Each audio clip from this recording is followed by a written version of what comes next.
Hello everyone, today is a very special day because finally it's episode 3 of the Truth Show, where we delve into the new releases of tech, highlighting the good, the bad and the hideous. Just to recap for new viewers, I don't do these videos on every single piece of new tech that's come out. The catalysts for these videos tend to be examples of very good product design, examples of poor product design, or products that are released alongside a stream of very ambiguous marketing claims. Those tend to be the catalysts for these episodes. As always though, if you think there's anything I've missed or you want something discussed, please do let me know in the comment sections below. The more discussion, the better.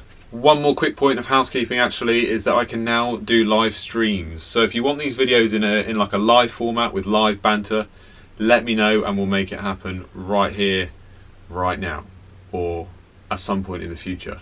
So it's probably going to be quite a long episode, so sit back, relax, get yourself a glass of wine, a cup of tea, depending on your time zone I suppose, but I'm not going to say no to morning drinking. Enjoy! What?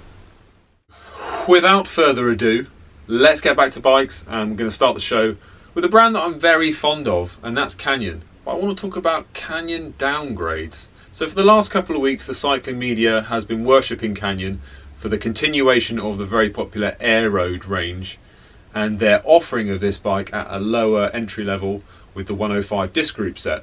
Now you guys know I'm a massive fan of the Aeroad. It kind of ticks all the boxes of a versatile race bike, but the media has kind of swerved or eschewed the issue of the carbon downgrade. But what the media doesn't mention, and this is if you delve a little deeper, is that Canyon is just doing some really cheeky profiteering. Last year, all of the bikes were of the top level SLX carbon offering. Now as of this year, model year 2019, anything lower than the Dura Ace model has been downgraded. The frame has been downgraded to the low end SL carbon offering. So this is a downgrade in terms of weight and stiffness. Now they have sneakily removed most of the 2018 SLX models for a price comparison, but dive into the women's section of the website and you'll see that we're being charged almost the same for the downgraded SL frame as last year's superior SLX frame.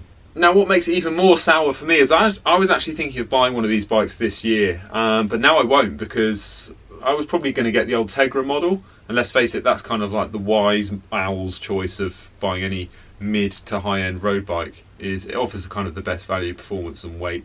But now I can't, because I can't get the old Tegra model in the SLX frame set, and I don't want to pay almost the same price for the downgraded frame set compared to what I could have had last year. So yeah, it's a real kick in the balls for real fans of Canyon. You've lost a bit of value there. So the moral of the story is, don't buy an Aeroad in 2019 unless you're going to buy the Dura Ace one, because it is a downgrade almost for the same price. It seems that Canyon are just eking out every last bit of profit from their investment in tooling that they've had over that frame, and that frame is due an update. Yeah, capitalism. Oh, well, who'd have thought it was existing in the bike industry? Mental, absolutely mental.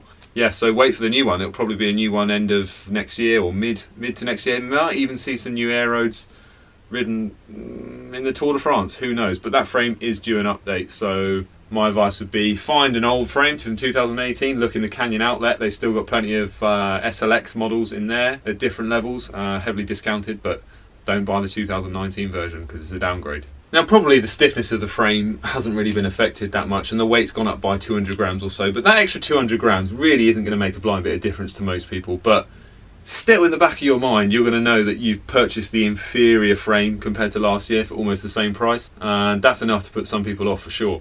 Now moving on to group sets, and in particular SRAM releasing or leaking. I'm tired of that bullshit. I'll cover up with a bit of black tape, make it mysterious. 12 speed with SRAM Red eTap by the looks of it. I'm not going to spend too long here. I'm just going to add some petrol and let the fire rage in the comments. Do you think we need 12 speed? Obviously they're following Campagnolo. Actually Campi was the first subject of the very first Truth Show. I went pretty hard on Campi in that video, maybe a bit too hard. So I'm going to keep it quite brief for SRAM in this one. But what's more surprising for me is their use of smaller chainrings and smaller cassettes. Now it's well understood, well it should be understood by everyone, that using bigger gears, so a bigger chainring and a bigger cog on the back for the same gear ratio, is a more efficient way of transferring the power in terms of drivetrain loss. But so it's surprising that SRAM have gone for, you know, a smaller chainring and a smaller minimum cog on the back, so they're pushing this 50-10 combination. Now, if you've ever spent any time in cogs less than 16 teeth on the rear cassette, you know they're quite noisy and they're quite lossy in terms of the power transfer, because you've got a lot more shear force on the teeth of the cogs when they get really small, and you've got some more chain friction because you're folding the chain around a much tighter circumference. So yeah, it is surprising that they've done this. Now, I don't really like the one-piece chainring design that they've been showing either. So it looks like the large and the smaller chainring are machined from one piece of aluminium. Now that might be good in terms of saving weight, but practically, if you like to customize your gear setup or replace chain rings one at a time, it's just not going to work. Also, I noticed the arms on these chain rings, aren't they pointing the wrong way tangentially for power transfer? Normally you'd have the torque arms trailing the force vector like you would on the spokes for rear wheels, so you have trailing spokes that do the pulling. So it looks like these almost radial arms are the wrong way. They're going to go into compression when you put force on the pedals, which, you know, practically they're very thick, so it's not an issue. But from an engineering perspective, it just looks wrong. Now, along with the new group sets, SRAM will likely release their new road bottom bracket standard called Dub. Now, I think this has already been released in mountain bikes. It's supposed to replace the long-standing GXP standard. It's just had kind of mixed reviews over the years, especially in mountain biking applications, but their Dub bottom bracket is supposed to fit a wider range of bike frames basically. So will it be a lighter, stiffer, more reliable bottom bracket standard? No. What they're doing is cornering the market, because what they've actually done is create a completely custom bearing size, which will make it really hard and annoying for aftermarket bottom bracket manufacturers, because they won't be able to go and buy the 6A06 BB30 bearing off the shelf and stick it in their own bottom bracket cups. SRAM is basically cornering the market, saying, well, you want to run our cranks, you're going to have to buy a bottom bracket because you haven't got the resources to make your own bearings. Unless the aftermarket companies use a bigger bearing and then use kind of shims inside the bearing to reduce it down to the crank diameter. Take probably a little bit of revenue from all those plethora of aftermarket bottom bracket manufacturers. But will it be stiffer and lighter and more reliable? Now, the most interesting takeaway that a lot of the media hasn't reported on is that SRAM have actually, again, fake leaked. If you go to SRAM Zendesk on their website, you can see their answer for will eTap be coming to SRAM Force has changed, and it changed like a couple of days ago.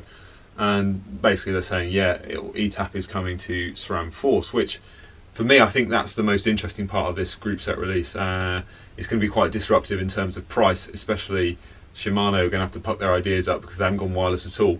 So if you're getting SRAM Force, which is like your old Tegra level in wireless, revenue wise for SRAM, that could be really good. Right, so moving on to the final segment of this episode of the Truth Show, and it's about to get really nerdy in terms of aerodynamics. So if you don't want to get involved, feel free to switch off. Thanks for coming up until now, but seeing as you spend 80% of your effort trying to overcome the following, then maybe you should stick around and listen. So this is the topic of CdA sensors. Now, firstly, let me just say I really like the idea of these projects. They're bringing aerospace methods of measurement into cycling. Now let's begin with the Aeropod. So this is a product designed to be used in conjunction with a direct force power meter to derive a figure for your aerodynamic efficiency, commonly referred to as CdA. Now, apart from changing air density, which you'd need to be probably God to do, CdA is the only term in the power drag equation you can really improve upon for a set power. In general, the lower your CdA, the faster you go for a given effort. Now, it takes, along with the data from the power meter and a few other assumptions, it can calculate your CdA on the fly, and it does this by basically measuring airspeed.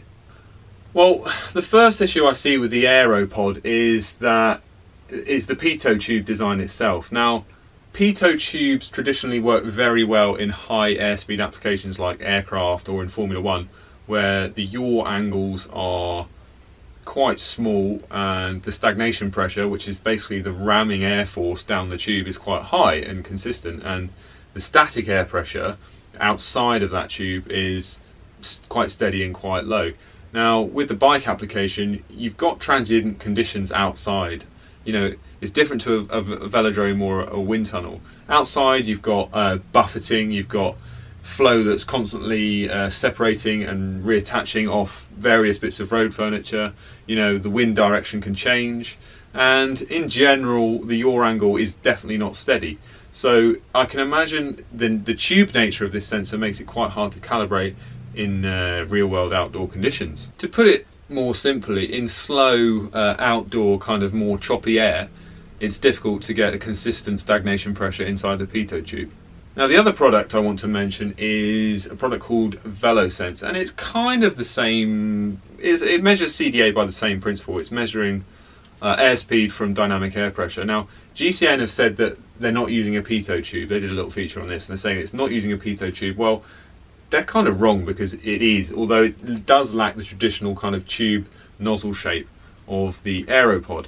And instead what it uses is like a mini duct or a mini tunnel to kind of more steady out the turbulent flow over the nozzle of the pressure sensor.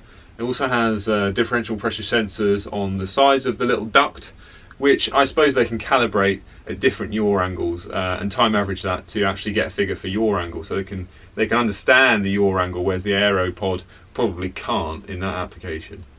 This is a good refinement over the Aeropod, because they've refined it a bit more for kind of real world outdoor conditions where you do have that transient flow, turbulence, and you know, very quickly varying yaw angles. Now the real question with these sensors is, are they actually accurate enough to detect small variations in CdA on an outdoor course or in an outdoor environment? Because let's face it, we know that on a road bike in our road position, that the fastest position is kind of elbows bent on the hoods, and then in the drops, and then the slowest position is kind of sitting upright with your arms straight on the hoods. But can these sensors really go deeper than that and provide an accurate signal that's not just an overly processed algorithm, basically? So will they be able to give you data for the fastest rim depth on a certain outdoor course? Will they be able to tell the difference between, or the CdA difference between two skin suits on an outdoor course? Or can they provide the best CdA for two different types of aero helmet on a TT course outdoors in the real world? Well, these typically are minute variations in CdA. Most of the time, normally just single percentage points of change. So let's look at the tolerance stack of the error of all the sensors that they rely on, and we can approximate or have a guess. Now, to get the tolerance stack, we need to sum the individual errors of each sensor that the unit relies on. Now that's their systematic and also their random errors. So in summary, to generate the CdA figure, this sensor needs external readings from basically four things. It needs a ground speed from a speed sensor on the bike, so a speed sensor mounted on the wheel or the hub. A direct force power meter, typically that's plus or minus 2% accurate. So in total there you've got a 4% unknown already. You need a very accurate barometer for altitude and reference air pressure on the actual aerodynamic CdA device itself. And then finally need a reliable and repeatable reading from the pitot tube. Now forgive me if you know, I'm caught reading off my device. I have written some of this stuff down because it is pretty heavy to remember, and I really don't have the time to learn a whole script for this. But I don't know the typical accuracies for the last two sensors, but here we've got four sensors that will generate compound error. All sensors have an error. In other words, the percentage error can all start to add up quite significantly.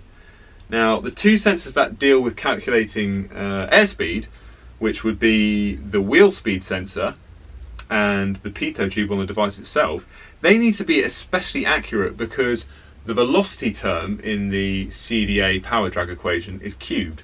So a small error in apparent velocity will give a much larger error in apparent CdA, so they need to be very accurate. Okay, so they do a lot of smoothing and averaging of the signal, but this can eliminate the random errors in the four sensors, but averaging never eliminates systematic error. For the sake of a power meter, that might be the offset drift, for example. Anyway, you get the picture. It is a very complex signal to process. I don't know any other vehicle outside of a wind tunnel that has a kind of live and updating CdA figure, maybe in Formula 1 pre-season testing. I'd love to know how they actually do the signal processing, because it must be a messy signal, but obviously that's proprietary.